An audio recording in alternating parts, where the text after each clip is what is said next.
Welcome back to सियासी शतरंज। मैं डिस्कस करना चाहता हूं जस्टिस मज़ार अली नकवी के इस्तीफे को, रेजिग्नेशन को, जिसमें तारीख भी सही नहीं लिखी गई। लेकिन मेरे साथ जो पैनल मौजूद है, ब्रेक पे जाने से पहले पीपल्स पार्टी के ख्वाजा सुहेल साहब ने कुछ बातें की एमक्यूएम के हवाले से। तो इस वक्त कायम खानी साहब जो मेरे साथ मौजूद हैं कराची स्टूडियो में, रिस्पॉन्ड करना चाहते हैं और फिर चाहते हैं कि मैं सवाल पूछूं। ओवर टू यू कायम खानी साहब। यहाँ थोड़ा सा रिकॉर्ड दुरुस्त कर दूँ सोहेल भाई आपके लिए। ये जो एमक्यूएम का नाम, निशान और तिरंगा है ना, ये ना ही बानी एमक्यूएम की मलकियत थी, ना ही फारूक सत्तार की मलकियत थी, ना ही खालिद मकबूल की मलकियत है। ये एमक्यूएम पाकिस्तान की मलकियत है। और ये कोई पीपल्स पार्टी तो है नहीं है कि बाप मरा तो बेटी बन गई, बेटी मरा तो मियाँ बन गए, मियाँ बूढ़े हुए तो बेटे को मना दिया। जिस वक्त आप पहली दफ़ा एमएनए बने थे तो आपका चेयरमैन पैदा हुआ था उस वक्त। और एमक्यूएम का और पीपल्स पार्टी का जो सबसे अगर आप कंपैरिजन करेंगे ना, तो आपको पहला तो बुनियादी फ़र्क यही नज़र आ जाएगा ना कि तीर जो है वो एक भुट्टो फैमिली की चीज़ है।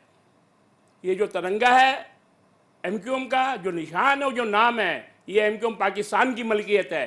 कोई ना किसी से छीन सकता है और ना ही कोई इसमें कोई दावा कर सकता है। लेकिन आपके हवाले से जो खबरें कल नून लीग ने लगवा दी कि आपने सीट एडजस्टमेंट कर ली है, तो अगर एक जमात दूसरी जमात के लिए ऐसी खबरें लगवा दे और फिर अगले दिन एमक्यूएम को तरदीद देनी पड़े, मुस्तफ़ा कमाल साहब ने एडजस्ट नहीं किया 242 पे और खबरें नून लीग ने छपवा दी कि एडजस्ट हो गए हैं, तो ये भी तो सर एक अजीब सी सियासत है। ये देखिए, हमारे 2-3 मुज़ाकरात के दौर हो चुके हैं, इन्हीं बातों पे डिस्कस हुआ है, लेकिन 242 के ऊपर कोई फाइनलाइज बात नहीं हुई है। हमें खुद मीडिया से मालूम चला, इसलिए हमें तरदीद करना पड़ी। पूरे मेन इसी मीडिया के ऊपर आ रहा है। मीडिया साहब को ये पता भी तो चला कि खबर लगवाई किसने। यार जिसने लगवाई उसकी मजम्मत करते कि भाई ऐसी खबरें मत लगवाओ झूठी। देखिए, हम तो तरदीद कर सकते हैं ना, अभी तो इल्जाम तो नहीं लगा सकते। अभी आप सेटिंग में लगे हुए, तो इसलिए आप कह रहे फड्डा नहीं करना है। नहीं, फड्डा तो हम वैसे भी किसी से नहीं करते, शरीफ लोग हैं। ये बात जो है ना, ये हम लोग वो शरीफ लोग। मैं 35 साल से कराची में हूँ सर, 35 साल से कराची में। चले आप कहते हैं तो मान लेता हूँ। राजा साहब, रेजिग्नेशन ऑफ ऑनरेबल जज जस्टिस मज़ार अली नकवी साहब, बड़ा उन्होंने वाज़ेह इल्ज़ाम लगाया है पाकिस्तान बार काउंसिल के ऊपर कि 21 फरवरी को वज़ीर आज़म शहबाज शरीफ से मुलाकात होती है पाकिस्तान बार काउंसिल की, और उसके अगले दिन Pakistan bar council supreme judicial council में शिकायत लगा देती है। अब हैरत तो इस बात पे भी हुई मुझे राजा साहब कि रेजिग्नेशन के ऊपर साल भी गलत लिख दिया, 2023 लिख दिया, 2024 ना लिखा। एक सुप्रीम कोर्ट से, एक जज से आप ऐसी गलती की तवक्को बिल्कुल भी नहीं करते हैं, और फिर इस तरह इस्तीफा दिया। फिर बहुत सारे लोग ये कहने लगे कि अगर इस्तीफा नहीं देते और बरतरफ हो जाते तो 10 लाख की पेंशन नहीं मिलती, 1000-2000 यूनिट बिजली फ्री नहीं मिलती, 500 लीटर पेट्रोल नहीं मिलता, फोन फ्री का नहीं होता, गाड़ी फ्री की नहीं होती, ड्राइवर फ्री का नहीं होता। तो वो बहुत जरूरी था कि वो बर वक्त इस्तीफा दे दें। आप राजा साहब, आप इसके ऊपर थोड़ी रोशनी डालिए प्लीज।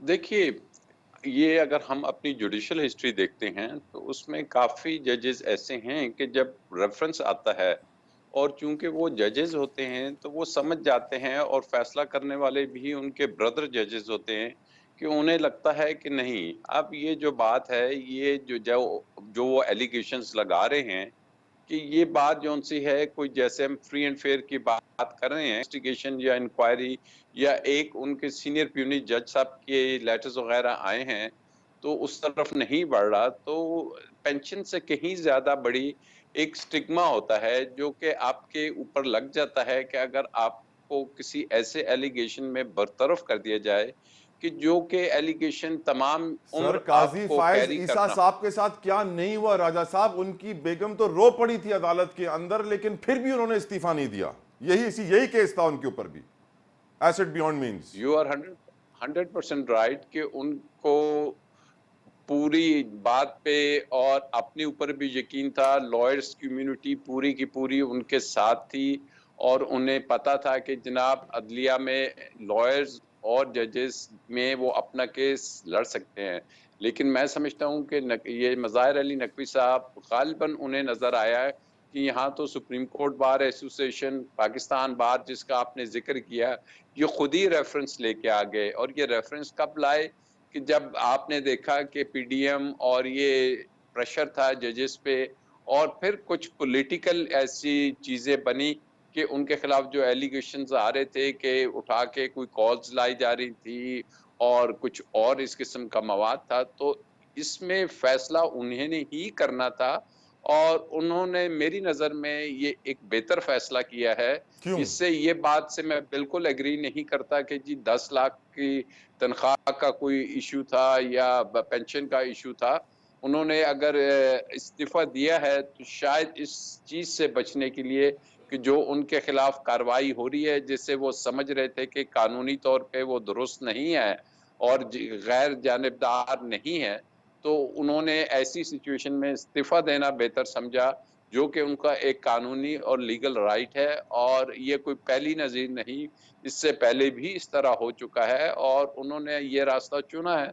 तो आई थिंक इसमें कोई इतनी अचंभे की बात नहीं है and he is the correct person to decide कि जी क्या स्टेप लेना था। ख्वाजा सुहेल मंसूर साहब, जो बयान जमा करवाया जस्टिस नकवी ने सुप्रीम जुडिशल काउंसिल ने में, उसमें वाज़ेह ये मालूम पड़ रहा है कि एक सियासतदान वकीलों को इस्तेमाल करके एक जज को टाइट कर रहा है और वो टाइट करने में कामयाब हो गया, इसलिए उस जज ने आज इस्तीफा दे दिया।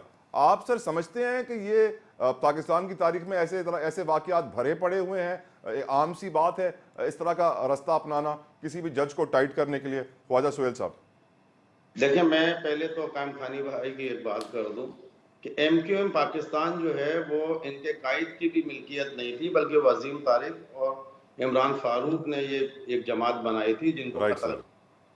अब इसके आगे चलता हूं, जो आपने बात की जस्टिस मज़ाहिर अली की, मैं समझता हूं कि उन्होंने एक अच्छा फैसला ये किया और मैं फिर अवाम को जुडिशरी के जो एक एतमाद बहाल हो रहा है उसके से कंफ्यूज नहीं करना चाहता।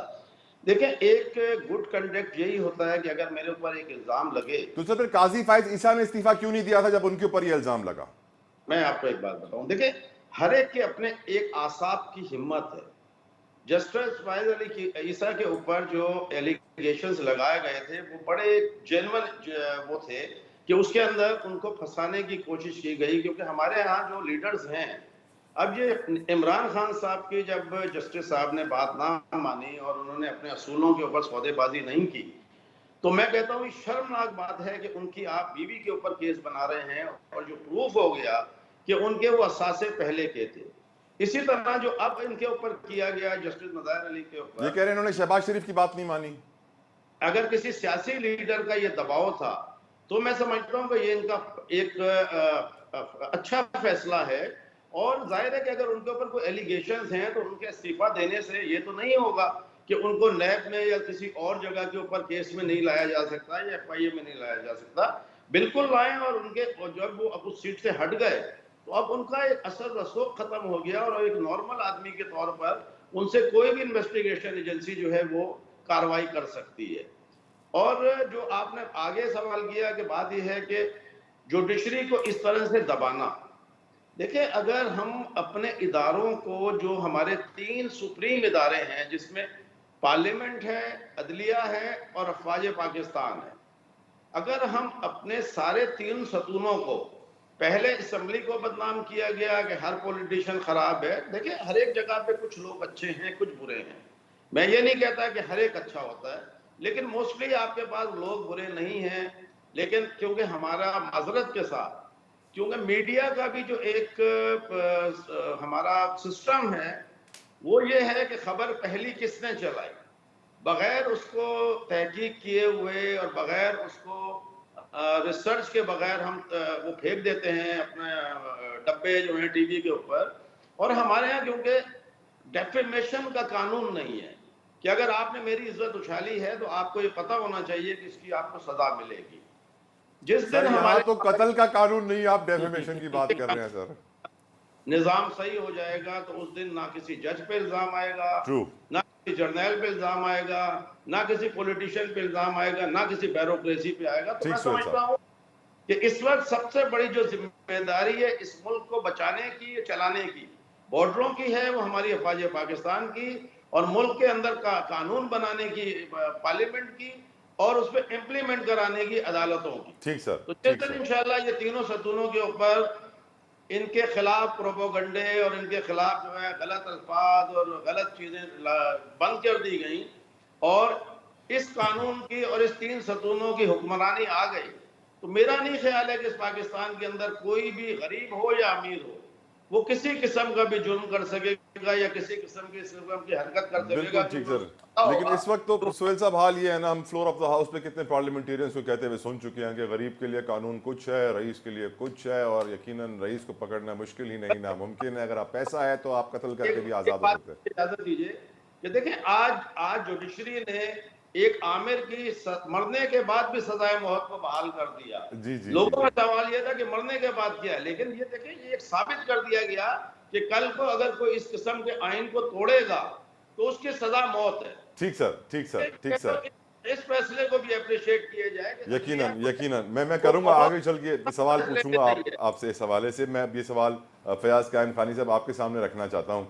क्या आपकी नज़र में जो जवाब जस्टिस मज़ार अली नकवी ने दिया है, इससे वाज़ेह हो जाता है कि सियासतदान अदलिया का आर्म ट्विस्ट करके, बाजू मरोड़ के अपनी मर्जी के फैसले करवाना चाहते हैं? तला भाई, मैं तो आपसे मुतफिक हूँ। सेम सिचुएशन थी, सेम इल्ज़ामात थे, और डॉक्टर काजी फाइज ईसा ने रिजाइन नहीं किया। उनकी तो नहीं वाइफ किया रो ना। पड़ी थी अदालत में। ये इतना तो प्रेशर, देखें, ये तो जो हमें जो सच्चा होगा सर वो टूटेगा नहीं, वो खड़ा रहेगा अपने पॉइंट पे। ये क्यों रिजाइन करके गए? ये फेस करते ना, ये आगे जुडिशल कमीशन में यानी फेस आपको करते। लगता है वो 10 लाख की पेंशन, 1000 2000 बिजली, वो एक अलग इशू है, लेकिन इसके बावजूद भी इनका रिजाइन कर जाना, तो भाई आप अपने इल्जामात को फेस करें, साबित करें झूठा है। ठीक, गवर्नमेंट या पॉलिटिशियन या गवर्नमेंट जो है वो तो अपने खिलाफ जो लोग होते हैं उनके खिलाफ कार्रवाइयाँ करती रहती है, लेकिन लोग तो फेस करते हैं ना। अब आ जाए दूसरी बात, जो मुझे मेरी जो खबर है वो ये है कि जस्टिस मज़ाहिर उस लाहौर हाई कोर्ट में जो जज थे, तो आज जो परवेज़ मुशर्रफ का फैसला आया है, जी जी, ठीक है, इस वकार सेठ की कोर्ट को ही इन्होंने जो है गैर कानूनी करार दिया था। ये उस बेंच का हिस्सा नहीं, सरबराही कर रहे थे। अच्छा, कि इन्होंने परवेज़ मुशर्रफ की सज़ा को गलत करार दिया, और साथ साथ इन्होंने कहा कि जो ये स्पेशल कोर्ट बनी है संगीन गद्दारी की, फैसला दिया था। जी हाँ, संगीन गद्दारी की जो कोर्ट बनी है ये गैर कानूनी है। ये उसके सरबराह थे। सर मुझे इजाजत दें, मैं आपके पास आपसे कायम खानी साहब, अहमद उवैस साहब ने मुझे ज्वाइन किया है, पीटीआई के सीनियर वकीलों में से एक हैं। Thank you so very much Ahmad Uvais साहब। मुझे आपसे गुफ्तगू करनी है, लेकिन अभी मुझे कहा जा रहा है एक ब्रेक की तरफ बढ़ रहा हूँ। ब्रेक से वापस आके आपसे बहुत इंपॉर्टेंट सवाल पूछूंगा। स्टे विद अस, एक ब्रेक लेते हैं ख़वातीन और हज़रात, कहीं मत जाइएगा, स्टे ट्यून्ड।